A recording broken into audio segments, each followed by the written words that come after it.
Brian, I want to stay with you on this too. How are organizations moving toward then a more integrated workforce strategy right now? And why does it matter? Why does that integration so important right now? Yeah, well, I think it starts if you look, over the last decade plus, you've seen more and more consolidation going on, right? You've seen systems combining.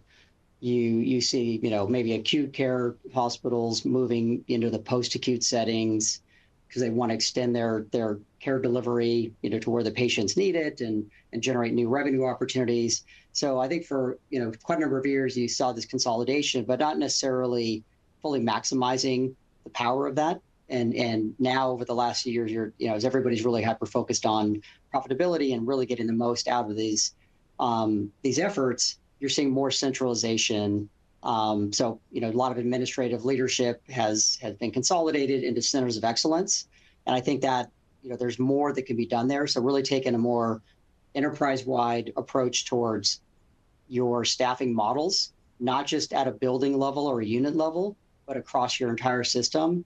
And that creates more opportunities for your clinical labor as well to move within the organization. So you get kind of the best of both worlds. You're taking out extra cost that allows you to really see your workforce at an enterprise-wide level and get more efficiency out of it. And it also creates more opportunities for your staff to move within an organization as well. So I think that's where we say this integrated workforce approach is starting to take hold. And that's really, I think, where it'll be more and more of an unlock for systems. Yeah, and JB, again, not to harp on it, but you're coming back to micro, macro, right? The integration piece is certainly important on a micro level as well, but also on that macro level that Brian touched on.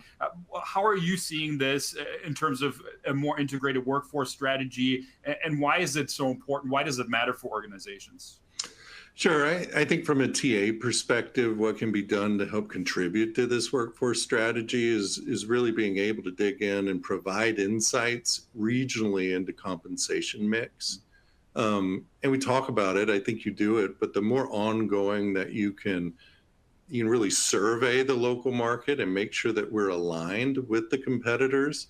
Doesn't mean we always have to match them, but you're aware of what's going on with the market so you can counter those conversations and really understand, what your team members are looking for and how that's being addressed within the market.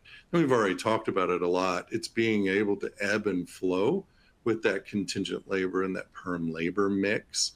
So and Brian said this earlier, later in the year, during flu season, you'll probably need more contingent labor than you have right now. But it's also going to shift in the macro over the next 3 to 4 years. There's going to be shifts as different things change in the market. So really start to think about that now.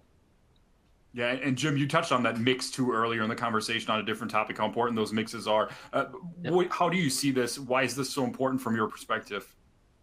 Yeah, you know what, really, as JB and Brian touched on it, it really is developing that flexibility and resilience. So, what I would say for an integrated strategy is understanding which talent types you need, right? So core staffing, travelers, gig workers, per diem, international, interim, right? And then understanding what's the true cost of each option, right? So break that down. And then the other piece that integrates into that is what's the time to supply by talent type, right? By talent channel. And, I've got an example of this for, if you think of international clinicians, it can take over 12 months, for clinicians to arrive. So if you pair that with RPO,